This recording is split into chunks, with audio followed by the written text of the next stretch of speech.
Sir, sino po sila, sir? Ako si Fred Unira. Okay, Boss Fred, anong auto itong dala natin, Boss Fred? Ang dala ko ngayon ay Honda Civic FD. FD. Okay. Sige, boss, anong tema nung FD natin, Boss Fred? Ang tema ng FD ko ay Honda Access na Mugen 1. Mugen 1, ayan, medyo ano tayo dyan, ha? Medyo kakaiba sa atin, ha? Bago sa atin. Boss Fred, syempre very curious sa mga auto natin, paano mo ba kayo nahilig sa pagkukotse, boss? Siguro nahilig ako sa pagkukotse dahil din sa father ko. Kasi actually to, yung sasakyan ko na to, first car to ng father ko. So, pinasa niya lang sa akin. Ang sabi niya sa akin, Nak, ikaw na ang bahala magpaganda dyan. Uy, oh. Parang ganun yung... Magpapampo na nga tayo dito kala Boss Fred.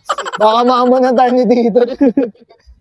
History niya. First car niya, so first car ko din. Uy, yan. Ano do, ito boss talagang ano na to, ano na pako na tayo dito. Oo, parang since 2010 nasa father ko na to. Oo. Pantago na rin talaga to. Yes po, for keeps na rin. For keeps na. Okay. Boss Fred, syempre ito, familiar ka na dito. Check natin interior, exterior, tsaka engine. Okay lang, boss? Okay lang po. Pwede. So, tara. Tough long battery. Tough and long lasting.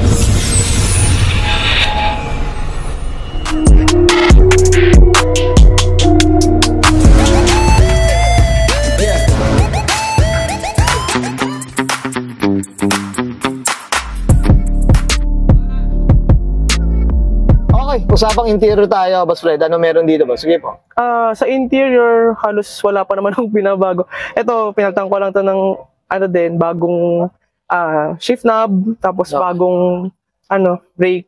Kung ba mo uso yung OEM na yung stock ng OEM. Parang OEM stock lang din talaga siya. Oo, naglilinis, boss. Naglilinis. Kasi to, pinalitan ko lang din to ng bagong rig din na Honda badge lang din. Tapos nilagyan ko lang din ng Japan na yung parang skin dun para magmukha lang siyang, ang team niya kapares din siya ng kulay ng sasakyan ko. Andromeda ang niya, nag-iiba-iba rin siya. Nag-iiba-iba, okay. Tapos ito, ang isa sa na parang Japan items. May ilaw yung yung compartment. May siya, yung Japan na version kasi nag-release siya ng may ilaw, glove compartment na light. So, sa Pilipinas, walang ganyan. Walang ganyan to. Japan exclusive. So, meron talaga siyang paglalagyan. Meron siya dito. Ito, actually, meron. Meron talaga siyang, may parang magbaboltan siya. Bolt-on na lang. Mostly ito, Honda Access na to. Ganyan Tapos, ang binago ko pa sa interior siguro ay, yung yung sa may... Sige, boss. Sa may pinto. Okay. Yung pinto nasa siya? Ito, boss. Nakita ko na ito. Ayan, yan. May ilaw siya dyan. So, courtesy light siya. Sa local, wala siyang nilabas na ganyan. Okay. Tapos, wala siyang ganyan. Sa Japan lang yung merong ganyan. Yun pala. Tapos, pinali ko lang din yung orig na mating OE feel OEM lang din talaga. Ano tayo dito sa loob? Check naman natin yung trunk. Tama ba, Boss Fred? Yes po, yung trunk. Tara. Sa pang trunk na tayo, Boss Fred, ano meron dito? Ayun po, ito pong cargo tray na to is Honda Access siya. So, Civic FD na exclusive lang siya. Makikita mo dito sa may badge niya. Ayan kasi yung itsura ng badge ng Civic FD. Tsaka ito, ano ba to? Made of rubber. Rubber leather siya. Rubber leather ang datingan Tsaka talagang catcher talaga siya, boss Yung kumbaga yung may tubig man, walang spill. Wala. Yung kagandahan doon. Ito, yung stock kasi ng FD, wala siyang ganito. Okay. Cover, tsaka itong cover na to. So, ito, mga galing din Japan, mga item na to. So ito, in-order mo pa talaga? Yes, in-order ko. Grabe. Nagbo-burn pa more. Tama pa. Boss Fred, boss, okay na tayo dito. Okay na po yun. So check naman natin yung labas. Okay. Usapang exterior tayo, Boss Fred. Ano meron dito? Sa exterior naman po is, since yun nga po, nabanggit ko kanina is Mugen 1 na Honda Access build po. Okay. Ito pong grill is, niretain ko lang siya dahil ito po yung parang OEM plus setup lang din po kasi ako.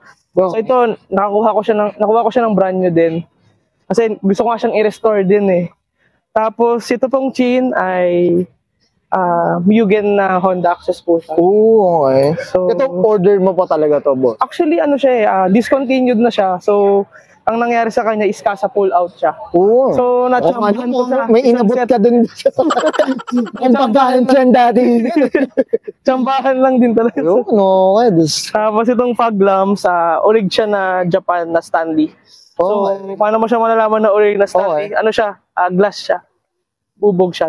May marking siya ng Honda. Ano sa ano mo, boss? No? Mas maganda rin taga pagbubog, boss eh. Unless yung yellow, nagiging yellow, di ba? Halos mukhang bago siya Mas bago lagi, madaling tinisin eh. Boss, ito regarding kulay, anong kwenta natin dito? Itong kulay nito is bluish silver. So actually ito, napagkakamalan nga itong orig paint. Pero actually, ano na to, galing tong strip to metal. Pero hindi ito yung kulay talaga niya. Actually, hinabol ulit yung original color. Okay. So, makikita mo yung mga details ng fender, nahabol siya kasi nga galing siyang strip to metal. So, binalatan ulit siya ulit. So, mas maganda yung latag, boss. Yes, mas latag na latag yung latag. Diyos ko, kaya pala. Actually, yung paint na to is 3 years na. Okay. So, ang history nito kaya siya naging ganito pa rin kakintab is ako lang talaga yung nagka-car wash siya. Iba rin tagang himas ng may-ari, boss. Iba pa rin. Boss pa rin, no? Compared sa mga car wash. So, yun. Boss, eto, usapang mags, preno, suspension, anong kwento? Medyo busog eh. Sige, boss. Yung sa mags ko po, ito ay Work Emotion na XD9. So, kaya ako siya napili. Actually, nakita ko lang din siya sa marketplace. Ang history naman ito is period correct siya.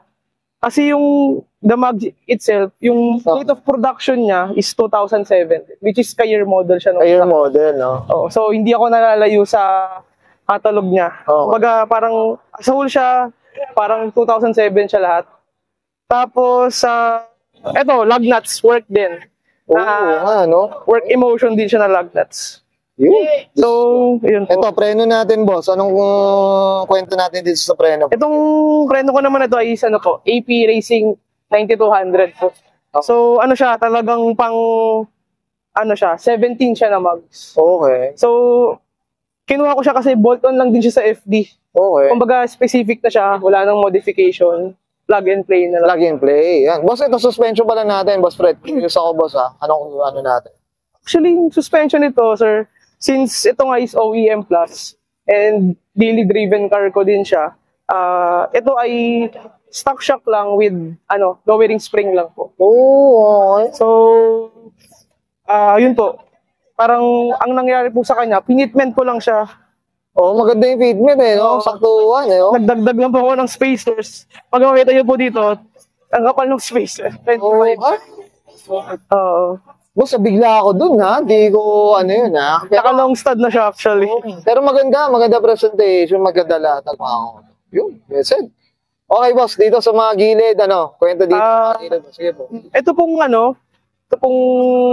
rain visor. Okay. Actually, ito ay, nakuha ko pa sa, Japan auction. Kasi sobrang hirap na makakuha ng fresh na Honda Access na, rain visor. Visor eh. Which is yun nga, may mga clip siya, ganyan. Kompleto, boss eh. Kompleto yung clip niya. Yun. Ito boss yung mga skirt, talagang siya. Set na. Set. Yes, as a set po siya na nakuha ko siya. Nakuha na. Yeah, access din siya. Sana ako, no? Chamba lang, nakachamba. Ito boss, anong dito naman sa likod? Preto. Sa likod naman, actually, pasensya na kung may kalawang. Kasi which is, usually normal naman yan sa mga rotor. Pero itong rear caliper ko is, nag-invest na ako, pinowder coat ko na siya. Pinapowder coat ko. Para mas malinis, boss eh. Para hindi na rin ako from time to time na nagpipintura. Kasi ang powder coat, parang plastic na siya eh. Plastic na siya eh, no? Matigas na siya. Firme na talaga yun eh, firme na.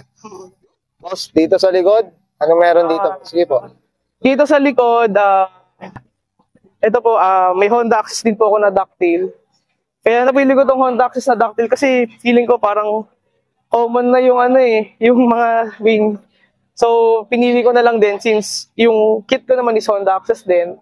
So, Honda Access na lang din yung yung ducktail. Yung ducktail. Kumbaga parang hindi ka na mawala dun sa mawala sa Honda Access. Sa Honda Access. Makikita niyo siya yun, parang meron siyang bend na nakakasunod siya sa... Nakasunod, boss eh. Nakasunod pa po dito. Sa exterior is, meron din po akong nakuha na Honda Access din po itong camera. Okay.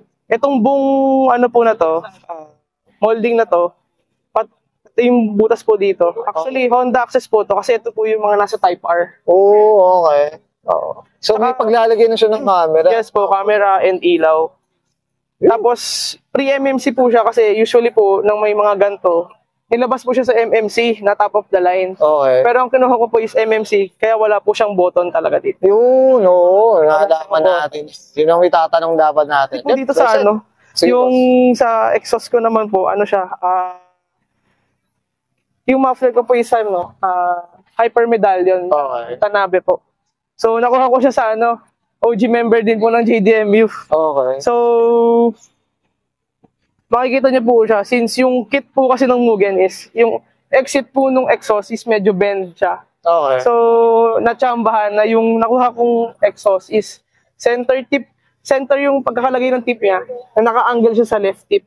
Kaya so, kumbaga ano na, bolto na halos talaga, ano? opo, parang ang nangyari sa kanya, sumunod po yung muffler dun sa body kit. Sa body kit. Parang nag-partner po siya. Yun, nice. Yun po siya. Well said.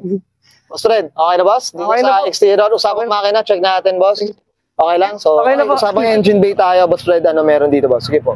Sa engine bay, since ang setup ko pa naman po ngayon is OEM+. Okay. So, sa ngayon, ang nakakabit pa lang naman ngayon is strut bar. Kasi function-wise, ang laki talaga ng impact ng strut bar sa pagdadrive, daily drive. Tapos, malinis na engine lang. Tapos itong cover sa terminals. Ayun lang naman. Tapos yung sa may battery holder. Actually, hindi ko pa siya nakakabit. Oh, okay. Ito siya, parang special occasion ko lang siyang kinakabit. Kasi, Ano wala sa mga namang kote, nakakabit siya nasa eh. shorts lang doon. Nasa shorts lang lagi doon. Boss, ano ba, pamigay o ano, pambed? Actually, kinakabit ko lang siya pag may importanteng meet. Kasi, functionality wise, wala naman talaga siyang tulong. Kumbaga, ano lang siya talaga. Pang-flex. Pang-flex lang siya. Ay, grabe. Ayan, nakaganyan po. Boss, pag yan naiwan mo ha, kupulutin ko yan.